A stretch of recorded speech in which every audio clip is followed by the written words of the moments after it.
on TV show when they really be like, "Oh, this is good." When they be, I'm like, "No, this is good. This is good." And look at this crust. We are going to make my favorite barbecue chicken pizza. We're going to add in some caramelized red onions. We're also going to do a balsamic drizzle over top. You decided that you needed to stop hiding your hair loss and start helping other people. So stop hiding and start helping. And how powerful is that? The whole time, right? We talk about the things that bother you the most might be the things that you need to lean into. So I had to make that decision. I chose to make that decision. I wasn't saying that I had to do anything. A lot of times people say, it's not fair. This is what I was saying. It's not fair that I don't have hair. It's fair. It's not fair. It's not fair. And it's like, fairness is false. I don't know. Yes. Who told you fair was fair? It was not fair. Life is not fair. It's not fair. And people will say life is not fair, and then it gets left there. Like, okay, now go figure it out. Yeah. Life is not fair, but you have favor on your life that nobody else has. And now it's game on. Welcome to the Sweet Life with Nikki, where we stir up stories of healing, hope, and homemade goodness in every single episode. I'm your host, Nikki Frazier, and today's story is about courage, confidence, and boldly walking into your truth. I know that you know the sweet life is not all about that sugar. Sometimes it's about rising after a fall, finding purpose in the process, and helping others do the same. Today's guest is a powerhouse CEO who went from hiding her hair loss to helping women uncover their true beauty. She's a confidence coach, a stylist, and an image consultant who's made it her mission to help others lead in their lane. I love that, lead in their lane. Help me welcome my friend, my stylist, my makeup artist, Nekeyta Brunson. Thank you for being here. So tell me a little bit about you and your business. I have a business called Uncovered Beauty Studio where we support women through their journey of showing up well, whatever that looks like for them. Mostly busy women, especially entrepreneurs like yourself, who are doing all of the things. And again, behind the scenes, they need some help just kind of pulling those last details together so they can continue to show up well. I have a nonprofit called She's Uncovered that helps women specifically with hair loss to be able to help walk them through the process of how they're feeling. So it's not about to wear a wig or to not, but that they can stop hiding what it is that they're feeling about, whatever it is. It could be alopecia, cancer, lupus. It could be anything, stress. And so the goal is to help support them and help them find the resources that they need. Awesome. So we have to stop hiding. That's one of the things that I love about you. And one of the things that you shared with me a while ago that I think is so powerful. You talked about, you decided that you needed to stop hiding your hair loss and start helping other people. So stop hiding and start helping. And how powerful is that to actually say, this thing that I was hiding, God wants me to use to help other people. So tell me about that. Really, it started with my 2 daughters. I have 2 daughters like you. Yes. And we're telling our daughters all the time that they're beautiful just the way they are. Well, my daughter had called me out on it. She called me out on it. We were at a track meet. They will call you out, honey, okay? Yeah. Like, be quiet. I know. I was like, wait. We were at a track meet and she saw a woman and she had to be an angel because I barely saw the back of her head, but she saw a woman with no hair and she was like, Mom, look, you can do it. Now, previous to this, I had hid it, even to my kids. We didn't talk about it. It was something that we kept in the house. Things that, you keep your business to yourself. That's right. And so even with my kids, I never talked about my hair loss. I wore wigs, scarves, anything in the house. So that it just didn't have to be talked about. They knew it. It wasn't a secret at home, but it was like we just did. Like the mailman came. Okay, come on. Blinds closed. Even my best friends, some of my best friends did not know that I wore a wig. Later they told me, that was like, everything was just so perfect. And I thought people knew that I didn't have edges. Oh, wow. They were not paying that much of attention. But either way, so my daughter said, Mom, Like, you can do it. And I had to make a decision right then to say, either I could lean into this thing that had been bothering me the whole time, right? So we talk about the things that bother you the most might be the things that you need to lean into. Yes. So I had to make that decision. I chose to make that decision. I don't like to say that I had to do anything. You don't got to do anything. That's right. Yes. And so I chose to say I can either lean into this, you know, uncomfortable space, where it was dark for me. It was like I had put it into that part of my mind that we don't talk about it, we don't touch it. And I chose to say, you know what, God, what does this look like to walk through this darkness? And I did. And as I walked myself through it, other people saw it and was like, well, can you help me? And so that's how my bitch Wilson goes. Okay, all right, there's a lot of nuggets there, but first I gotta make a little joke. It's like, we don't talk about hair loss. No. Okay. But we're talking about it now. Yes, we are. So many great nuggets. One, you know, being able to help someone with what you were once hiding. That is so powerful because there's so many of us who are hiding something, right? Or has something that we don't want to share or we're embarrassed about that really can be that thing that heals you, but then can then help others. So that's powerful. And then the other powerful thing is that the wisdom of our children, right? So sometimes our kids, they come to us, right? And they tell us things that sometimes we need to hear. Right. And so that's a beautiful thing if we can actually sometimes lean in and listen to them. And then the other nugget that you gave, which I think is also so powerful, is that you talked about wanting to make sure that other women could see their beauty, right? And how many of us like, oh, I don't like this about myself. I don't like that. You know, so many different little things, right? So being able to help us to have that confidence. So some good nuggets there. Yeah. All right. So once you decided, okay, I'm going to stop hiding. Now, what has been that process of helping other women? Do you have any like stories of like how you were able to really help a woman really rebuild her confidence, and how was that process? Support is very important to me because in my hiding, I did learn how to really be the support people cheer on support person for other people. And so there's been stories of me just being able to share some words, the encouragement.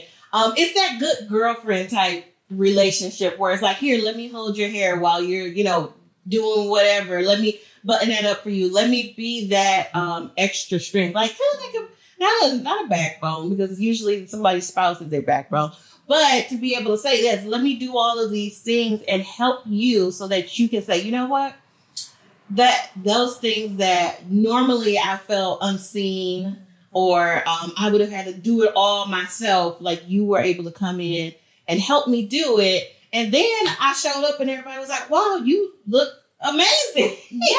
So it really is different per person. And I really like that intimate feel. So I'm not I had to realize that I was not the popular, meaning like my books are not full of a lot of different people, but I love the clients that I have are very intentional. There's a certain amount of people that I take in because I really want to show them that time and attention that they need so that they can launch off. And then it just naturally, I can take in. So that win beneath people. Yeah. So I am that personal, like, I'm here for you. And you help, honey. Yeah. You help, honey. Yes. And you know, I love that you talk about people being able to help them to walk in their own lane. Yes. That's so important because so many times we see other people and we want to do what other people are doing. Yeah. But God has called us to do something uniquely for us. So I pulled that into your intro. I don't know if you saw that. I heard that. Yeah. But I feel like that is such a clear and poignant point about walk in your lane and help people to walk in your lane. So let's talk about that a little bit. Yeah. So one of the talks that I do in my speeches, because I just give speeches and I share how fairness is false. A lot of times people say, it's not fair. This is what I was saying. It's not fair that I don't have hair. It's fair. It's not fair. It's not fair. And it's like, fairness is false. I don't know. Yes. Who told you fair was fair? It was not fair. Life is not fair. It's not fair. And people will say life is not fair. And then it gets left there. Like, okay, now go figure it out. Yes. But what I realize and what I love about having unique experiences with people is life is not fair, but you have favor on your life that nobody else has. That's right. And so if we can learn to lean into our individual favor. Yeah. I'm not Nikki. Nikki's not me, even though our name is kind of similar. There you go. We're not the same. No. And so really, I love being able to have an individual eye for each individual person and say, like, I'm going to help you lead in your lane. Your lane is not her lane. Yeah, that's right. That's right. And so your favor is not fair. Yes. Favor ain't fair. Favor ain't fair. I agree all the time. Favor ain't fair. Okay? It's not. People who know me be like, look, favor ain't fair, honey. It ain't fair. You better get into yours. Get into your favor. Okay? Come on now. Get into that favor. Yes. But yes, favor is so not fair, and people have to understand that. But one of the things I also love to say when I give talks, because I talk about food, because I'm a food person, but I give the analogy of a pie, right? So many times business owners, especially, like there's other business owners who make cupcakes just like me. There are the business owners who do confidence coaching just like you, right? But we can all create our own pie. We've been taught in this world that we get a slice of the American pie. No. You can make your own pie and enjoy your own pie. Yes. You can have your pie, I can have my pie, and we all can enjoy it. Yes. So I think about, like, when you think about Burger King, McDonald's, all these places, all lined up next to each other, right? Yeah. And they're all doing well. So sometimes I feel like we worry about competition, or we worry about, like, okay, well, this person got this and I didn't get that. But honestly, competition actually is good and it's healthy for us all to be in there supporting each other. Because it's like, you know what, girl? You keep getting yours. Because I'm over here enjoying my life by myself. Okay? Or you can share it. You get to decide what you want to do with your pie. However you decide, whether you're going to share it or you're going to eat it all to yourself, enjoy it. That part. Enjoy it. Enjoy the process. Enjoy it. Enjoy it. Because so many times we're so busy trying to get, or do, that we don't take time to just simply enjoy. Yes. So that's why this is why I should help people to see how to enjoy the process. It's hard, right? Especially it's that joy in the midst of trials type thing. Like, how is a contrast? Like, how am I doing these two hard things at the same time? But it is possible. It's possible. All right, girls. So listen, we got to get into this cooking, okay? Yes. So I always like to ask, what's your favorite dish or something that reminds you of something? And you said you like pizza. So tell us why you like pizza. I love pizza because, and like my clients, it can either be classic or it can be extreme. You can make so many different kind of pizzas. It doesn't matter. It has endless possibilities. But even if you just like a classic cheese or pepperoni, it is still so good. Everybody loves pizza. Okay, girl, so we're going to get into this, all right? So we're going to get started making this pizza, honey. Now, listen, we are going to make my favorite barbecue chicken pizza. So it's a barbecue chicken pizza. And you have the barbecue sauce in there, of course. But then we're going to add in some caramelized red onions. Honey. We're also going to do a balsamic drizzle over top. Now, I like a little bit of gorgonzola cheese. Now, that has a little bit of a tang to it, so we don't like that. But I also have some goat cheese just in case, a little bit milder. Okay. So we're going to play around. We're going to top it off with some arugula. It's going to be beautiful. Okay. But first, we're going to get into making this pizza crust. So the first thing we got to do is we got to measure out about 3.5 cups of flour. Now, when I measure out my flour, I use what I call the scooping method, which is taking one spoon and scooping it into the other one. Measure a cup, I should say. And so that way, you're not getting like a really compact cup. So many times we don't measure properly, or sometimes you would say, why does that stuff come out like this and theirs come out like that? Well, it's all about how we measure. Okay. So when you do the spooning or the scooping method, it actually creates a more accurate measure for your flour versus like just digging in there and like scooping the flour out. Okay. So we have 3.5 cups we're going to do of this flour. Yes, we get a little bit of flour. We're going to use that flour. Don't worry. Nothing gets wasted in this kitchen, but we're going to use that when we roll out this dough, honey. Okay. All right. Listen, honey. You know me, child. Oh, we're going to do 3.5 cups. Yes. Help me out, sister. All right. That's what we do. We adjust each other's cream, right? Yeah. That's what we do. Yes. Amen. Okay. So 3.5 cups, and you can use Pamela's bread flour. You can use King Arthur cup for cup. Down below, you'll have the recipe. We're also using about 3 teaspoons of our yeast, and then we're going to put just a little bit of salt in there, because I feel like it'll have a little bit of salt. Mm-hmm. I also add just a little bit of honey, and honey actually helps to activate the yeast. Okay. Or you can use sugar too, but anything sweet is actually going to help activate the yeast because it feeds the yeast. Okay. Yes, the yeast actually feeds off of honey.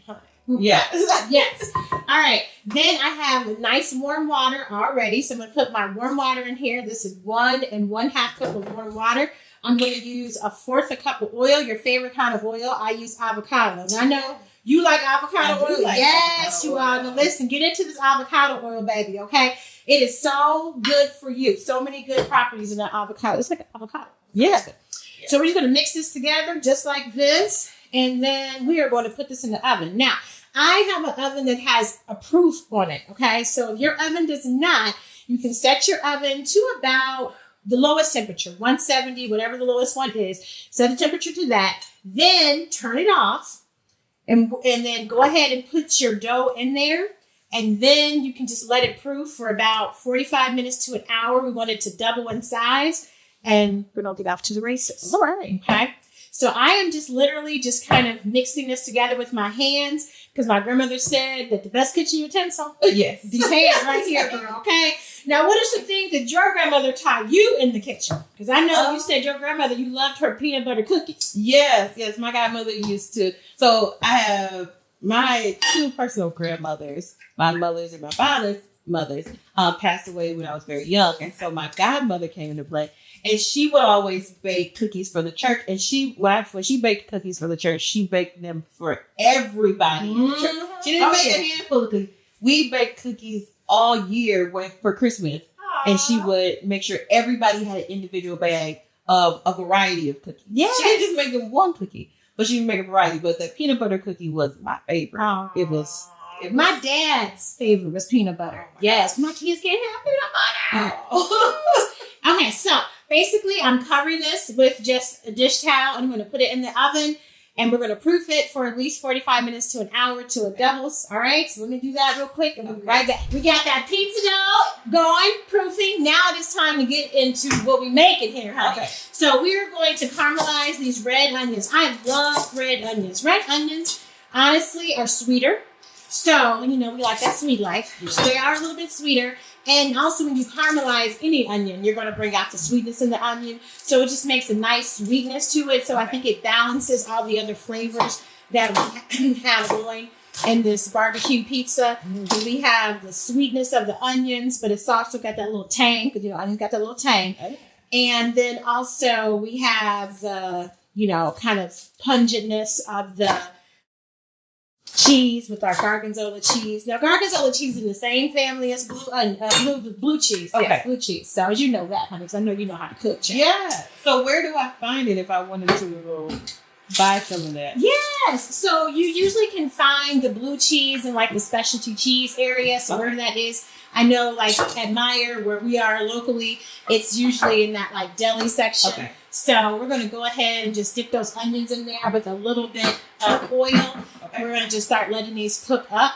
While we're cooking these onions up, we are going to start prepping for our balsamic drizzle. So it's basically, we're reducing the balsamic. Okay. And balsamic vinegar is already it has a strong taste to it. Mm-hmm. It's vinegar. But we're going to pair that. You can either use honey or you can use brown sugar. So either one. Okay.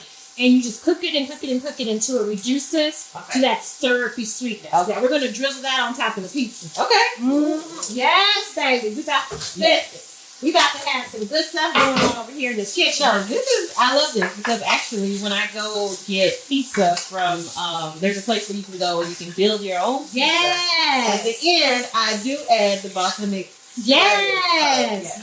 Well, we're making our own today. Yes. Okay, so we're going to cook up these onions, and when we come back, we're going to start working on that balsamic drizzle. Okay, everyone, look at these caramelized onions, honey. They are looking good. They should kind of have a little bit of a golden tint to them, and they should taste good. So they are They are looking so delicious, okay? So we're going to go ahead and pull those off of our pan. Next, we are going to take our other pan and we are going to put about a cup of balsamic vinegar. So you can eyeball it or you can just, you can measure it. So this is 1/4 of a cup. So I'm just going to kind of measure this out. We want about a cup. We're going to use about 1/4 cup of brown sugar. Now we're going to put about 1/4 cup of brown sugar in here. And I just kind of use the eyeball stuff. We don't measure it. We don't measure what I say. Those people Measure for yourself. Yeah, measure for yourself. Because me, child, I just kind of I'm trying to show y'all, but normally I just kind of throw it in there like I just got the stuff all over here. But anyway, we are going to cook this down and you're going to see how it comes together. Now, while we are cooking this down, we have another sweet life moment for you. Now, remember, every time we come together, we are going to highlight one of our viewers, okay, who is going to share a sweet life moment. Maybe it's something you read or heard or seen from the show that has inspired you. We want to hear about that sweet life moment. So take a look at today's sweet life moment. Ooh, I got my boots on the ground. Okay, so do you want to talk about a life worth tasting? Oh my goodness. Sweet Life with Nikki is it. What a wonderful, incredible evening. Beautiful celebration for a beautiful woman. And the legacy that her mother has left in this earth is so incredible. One of the things that I took away from this evening was the fact that I don't have to be perfect to have fun. I'm so bad at so many things, but guess what? I enjoy them. And it's okay to show up and get a little bit of that sweetness in my life, whether it looks good to other people, whether it even looks good to me. I just need to be present, slow down, and show up for myself and take care of myself in ways that feel good to me. And so I so appreciate learning that valuable lesson. It was a sweet treat tip from Nikki today, and I really appreciated that. So if you are considering it, stop considering it. Go to sweetlifewithnikki.com right now. Grab your journals, get one for you and get one for a good friend, because guess what? You deserve it and they do too. Okay, so while we are letting this balsamic reduce, we're going to do a rapid fire. So I'd love to do a rapid fire with everyone. Okay. Now, you can just answer literally in a simple sentence or 1 or 2 answers, okay? Okay. So, sweet or savory? Woo, both. Woo, both. Okay. She said I'm taking them both, okay? All right. Favorite quote or mantra? Enjoy the process. Enjoy the process. Okay. So, what is the flavor in your life right now? Is it chocolate, honey, caramel, lemon, strawberry? What's your flavor right now? What you like it? Hot honey. Oh, hot honey. Yeah, because it's a savory and it's sweet. Yes, I love it. Okay. All right. So what is your guilty pleasure song? That song that you like to rock to, okay? That lifts your mood. Oh, bands will make her dance. Okay.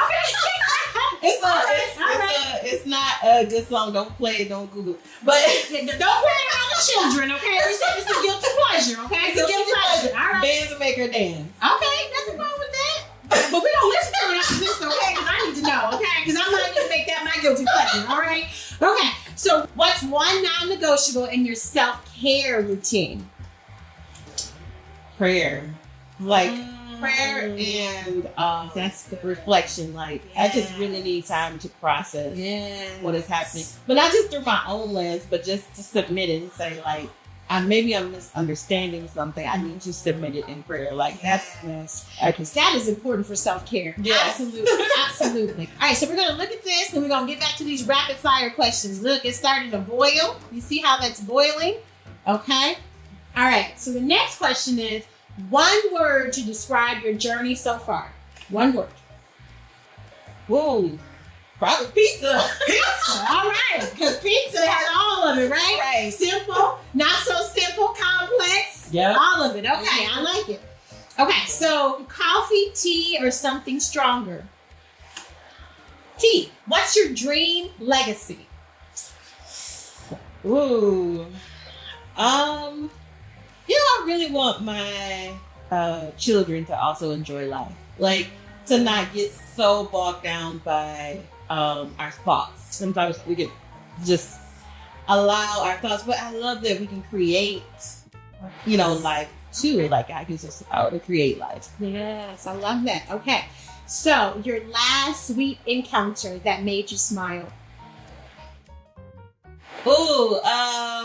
When I came to your launch, your book launch, and we had the red velvet cake. You made the red velvet cake. It is so good. Oh, thank you. Yes, it's so good. So, yes, because right now I am like not doing so much sweet stuff. So that was my last. Oh, okay. All right. I love it. Now we're going to let this kind of keep doing its thing while we work on our pizza crust. Okay. So our pizza crust is ready. We're going to pull this peppy out the oven. And we are going to dump it out onto a flour surface. Let me grab some flour. Yes, right here. We're going to grab some flour. And we're going to roll this puppy out. Okay. Now, I am using the cast iron skillet that we just had. All right. It's still a little warm. So I'm just going to put the towel down because I don't want to mess up my counters. Okay. So now with gluten-free dough, I literally just kind of use my hands. I don't really roll it with a rolling pin just because sometimes it can get kind of sticky. So I'm just going to roll this puppy out like this until it gets into kind of like a nice little circle. And then I'm using the same pan that I made those onions in. Okay. I'm using the same one. Yeah. Okay. Look at this. Same one. And the reason why is because it has all that goodness in there. Yeah. All right. It's already oiled. So I'm just going to roll it out. And we're going to press it down. So with gluten-free doughs, you find that do you not use a roller on all of your doughs or do you just on your pizza? That's a good question. Actually, most of my doughs, I don't use, pie dough, I use a roller. Okay. But some of my other doughs, like bread doughs and stuff, not necessarily because I can manipulate it with my hands. Okay. But with regular, go ahead and use your rolling pin. But I find I have so many different tips and tricks that work. Okay. And people are always like, oh, that's why your stuff tastes so good. Yes, baby. So now you're going to learn all the gluten-free tips and tricks for those who need them. All right, so I'm going to just prick holes in the bottom of my pizza crust. Okay. All right. That's just a little thing that I do. Okay. All right. Now, I'm going to put a little bit of oil on this pizza crust before I put down my sauce. And I just like to do that just because it just gives it some moisture, especially with the gluten-free. So I'm just going to put just a little bit and I'm rubbing it nicely. Yes, girl. Okay, we're going to keep checking on this balsamic. It's looking good. It's reducing just perfectly. Now, I put my barbecue sauce down. You go ahead, add the barbecue sauce first. Okay? Does it matter what kind of barbecue sauce is? Whatever. Really, your favorite, whatever you like. Okay. Your favorite barbecue sauce. Good question. And then what people often get wrong, you probably know this, is that people like to put the cheese on last. And you can if you want to. It's your business, okay? It's your kitchen. However, typically you want to put the cheese down first and then add all your toppings. Gotcha. Okay? So we're going to go ahead. Yes, that's looking good. I love sauce. Yes, girl, love some good. We're going to put this cheese. And this is just some good old-fashioned mozzarella cheese, baby. Now, I have some chicken breast that I made up already. And we're just going to put some of this chicken breast. Come on, get on in there. And we're going to put some of this chicken breast down. However you want it, just put it on that pizza. We're going to make it taste good. Yes. Here we go. So we're going to put this chicken on here. Now, we're going to do half with the gorgonzola. Okay. Just because, you're going to take that. It does look a little like blue cheese. It does look a little like blue cheese. And I'm going to put the other half, I'm going to use the goat cheese. And then you can tell me which one you actually like. Okay. Because you might find you like one better than the other. I kind of like the pungentness of the gorgonzola, but a lot of people think it's a little too pungent for them. It's a little milder than blue cheese, but it's still in the blue cheese. Yeah. I like finding different cheeses. I find that even if you only make a cheese pizza, you can change the flavor by the type of cheese. It's true. You can use a lot of different cheeses. Yeah. Okay, our sauce. Oh, that looks good. Look at that. Okay. That is what we want. That is perfect. We're going to turn that off. Okay. Okay. So, we have that on there. Now, I do have some bacon. Now, you don't have to use bacon if you don't want to. I know some people don't do that pork. Yeah. But listen, if you do bacon, honey, Put some bacon on my side. Yeah, we put bacon on my side too, okay? So we're going to put some bacon on here. And the bacon literally just gives it that crunchiness, but also that saltiness, right, in your pizza. So we're layering this, honey, because like I said in my last episode, life is layered. Yeah. Right? Yes. You know it. And so we got to layer in the flavors. Yes. Now, I like to put a little bit of salt. Okay. And a little bit of pepper right on top. Okay? Just because it's going to add some extra flavor. Now, we're going to put this in the oven at 425 degrees for about 12 to 15 minutes. Okay. Until it's nice and golden brown. When it comes out, we're going to top it with all the yummy goodness. All right? But while we're doing that, you are going to hear from Nekeyta with her kitchen confession. Because when you come in this kitchen, you got to confess some things, okay? So she is going to share with us her kitchen confession. For the last 8 months, my kitchen has been under construction. I mean, like, countertops demolished, no refrigerator. And it's just been delays, detours, and dust. And so the space where I usually make beautiful meals for my family has now been a place of patience, creativity, and grace. And so what I've learned is that life doesn't have to be pretty to be purposeful. Right in the midst of the mess, I can still nourish myself. And God is teaching me to use what I have. So for anybody else who feels like life is unfair, at any moment of your life, you can still nourish yourself. And it doesn't have to be pretty to be purposeful. All right, so we heard your kitchen confessions, honey. Listen, mine is I get to talking and forget things, okay? So I forgot to put these onions on here, baby, because that's another thing, too. These onions is adding that sweetness, that tartness, with the onions. So we got to get our onions on there. So we got our red onions on. Now we're going to put it in the oven. Okay? All right, there we go. Our pizza is ready, honey. Okay, so listen, we made that pizza crust, right? We also caramelized those red onions. And we used half of our gorgonzola cheese and the blue cheese family, a little more pungent. And we also put some goat cheese on the other side, just because, we're going to see which one we like best. We have some bacon, because bacon makes it a little bit better if you like bacon, okay? If not, don't worry. You can don't worry about the bacon. All right, and then we also have our balsamic glaze. Look at that. Okay. Doesn't that look so good, y'all? Yeah, it does. Mm-hmm. It does. It looks so good. So we are going to drizzle it, just adding some more flavor. We're going to go the other way too. Just a little bit. It won't hurt nobody. Okay? And then, of course, we're going to top it with some arugula, because I don't know about you, but I love to have green and everything. It looks so pretty. It looks so pretty. Okay. So, we are going to cut this. Yes. And we don't play. Tell me what you think now, okay? Because I know you've been in my kitchen before. And you had my food. But, honey, you've never had the pizza. No. Okay? Maybe you can talk about this pizza crust, because look at that pizza crust. Look at the bottom of that. Look at the bottom of that.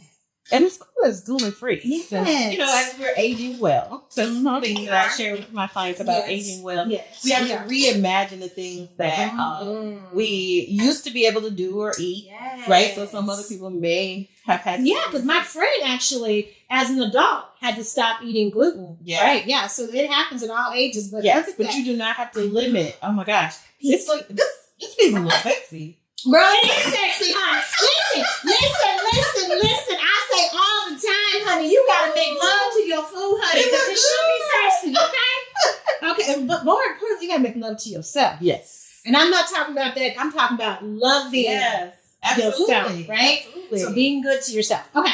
All right, let's give it a try.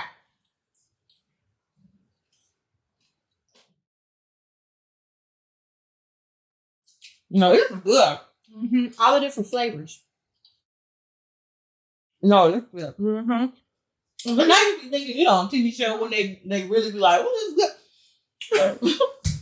When they be like, "No, this is good. This is good." And look at this crust. I mean, seriously, taste the crust. That's good. Wow. Mm-hmm. I love it. I love this gluten-free crust. It's so good. Look at that. Look at that, y'all. Look at that. It's good. Mm-hmm. All right, listen, everybody. We wish we could share this with you all, but guess what? You can make it yourself. The recipe is down below. And also, if you have not heard, I have self-published a journal. It will come out soon, but you can pre-order today. So the link is right here. Pre-order. You can scan a QR code, whatever you need to do. But we want you to experience the sweet life with us. The journal is a 365-day daily journal where each day you get a question and you get a quote that guides you along the way. For 3 years, you get the same question every day, but it's literally just gently guiding you towards a sweeter life, helping you think through how can you have a better life? How can you take the bitter, right? Because we had this balsamic vinegar that was bitter, Yes. and make it sweet. How can we mix all the ingredients of our life and turn it into something delicious? That's right. So we hope that you have a sweet week, okay? And until the next time, we're going to do what? Keep living a sweet life. Keep living the sweet life. Yes. That too. I'm living a sweet life, yeah. It doesn't get better than this. I'm living a sweet life, yeah. I'm walking free, I'm finally